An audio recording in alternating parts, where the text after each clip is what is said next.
그러면 이런 맛통론 상상만 해도 진짜 무섭잖아요. 이거 안 당하려면 어떻게 해야 될까? 결혼하기 전에 데이트할 때 이분의 소비 패턴이나 경제관념 이런 걸 좀 확인해 봐야 됩니다. 말로만 하면 안 되고 실제 행동을 봐야 돼요. 말은 이쁘게 포장할 수 있거든요.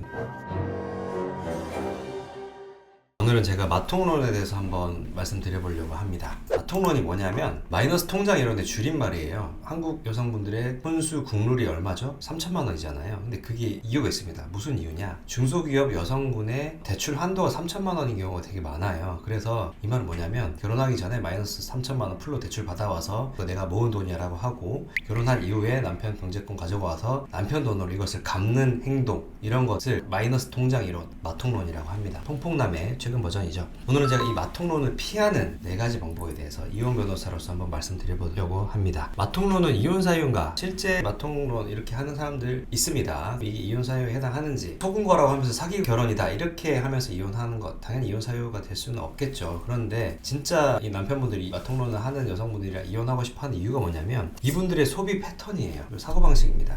일단 이분들이 왜 맛통론 돈을 하나도 안 모으는 걸까요? 20대 때 하나도 안 모으는 건데 그 이유는 이런 심리가 있는 것 같아요. 20대 때 나는 즐겨야 하는 시기고 내 인생의 황금기니까, 가장 내 인생에서 젊은 시기니까 난 해볼 수 있는 거 다 하겠다, 놀 것도 다 놀고. 그런데 여자도 그렇지만 남자도 마찬가지잖아요. 외제차 산다고 2천만 원 3천만 원 밖에 없는 남자랑 결혼을 하실 건가요? 또 진짜 문제는 돈을 하나도 안 모으는 이 여성분이 예를 들어 30대가 돼서 결혼을 했어. 그런데 갑자기 결혼하고 나서 근검절약하는 게 가능할까요? 불가능하죠. 3살 버릇 80까지 간다는 말이 있잖아요. 이런 소비 성향이 진짜 무서운 이유는 또 따로 있습니다. 인간은 이전의 소비 수준에서 조금만 떨어져도 사실 불행감을 느끼게 돼 있어요. 그것도 아주 큰 불행감을 느낍니다. 내가 100만 원을 벌었을 때보다 50만 원을 잃었을 때 사람은 더 불행해지거든요. 예를 들어서 내가 30평대 집에 살았어요. 그러다가 집안의 가세가 기울어서 20평대 집으로 옮겨가는 겁니다. 그러면 어떻게 될까요? 좁다고 느끼게 되는 겁니다. 사람의 심리상. 자, 남편 입장에서는 그러면 어떨까요? 이혼일 때의 여성분,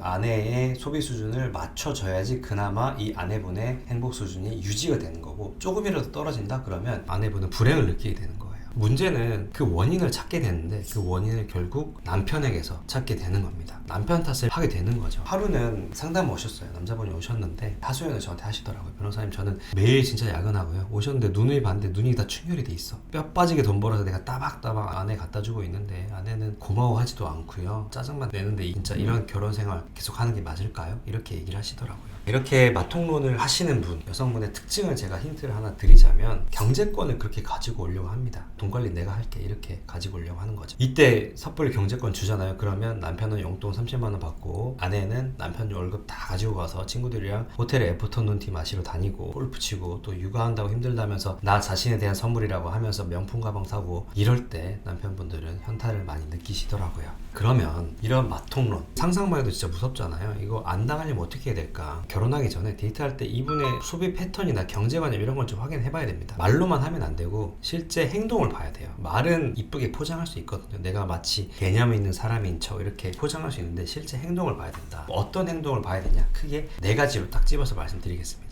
첫 번째는 결혼 전에 얼마 모아놨는지 꼭 한번 확인해 보세요. 이 돈은 당연히 마이너스로 모은 돈이 아니라 순자산입니다. 만약에 여자친구가 연봉 3천만 원이고 한 5년 정도 직장 생활을 했는데 하나도 모은 돈이 없다? 그러면 그분이랑의 결혼은 심각하게 고민을 해봐야 되는 겁니다. 모은 돈이 뭐 5천만 원 있어요, 7천만 원 있어요. 그 자체는 크게 중요하지 않을 수 있어요. 왜냐면 그것만으로 인생이 엄청나게 바뀌는 건 아닐 수 있잖아요. 이게 그럼 왜 중요하냐? 이거는 그 여성의 소비 패턴을 파악할 수 있기 때문입니다. 예를 들어서 내가 월급이 200이야 300이야 어떤 사람은 이거 얼마 안 되니까 내 젊음은 짧은데 다 써야겠지, 피부 관리도 받아야 되고 명품도 사야 되고 해외여행도 가야 되고 하면서 다 썼어. 돈 하나도 안 모았어. 그러면 이분은 어떤 생각하는 거예요? 젊을 때 내 돈 쓰고 나중에 소득이 없어졌을 때는 남편 돈 써야지, 이렇게 생각한다는 거예요. 심지어 저는 이런 분들도 얘기 많이 들었습니다. 자기 월급이 2, 300인데 이걸로 부족한 거야. 그러니까 부모님한테 용돈 타 쓰는 거예요. 이미 성인이 됐음에도 불구하고 그렇게 아빠 카드 쓰다가 나중에는 남편 카드를 쓰는 겁니다. 월급 2, 300인데 알뜰 살 때 월 50만 원이라도 모아서 뭐 100만 원까지 모으면 더 좋고, 이렇게 하는 분은 그만큼 검소하고 소비 수준을 낮춰서 절제력이 있는 거죠. 그럼 내실이 있을 가능성이 높은 겁니다. 이런 분은 어때요? 남편이 힘들게 벌어서 들어온 돈, 이거를 함부로 쓰지 않겠죠. 그리고 남편분이 뭐 돈을 모아서 온 것도 그거에 대해서 인정을 하고 함부로 쉽게 까먹지 않겠죠. 두 번째는 옷 브랜드를 좀 보라입니다.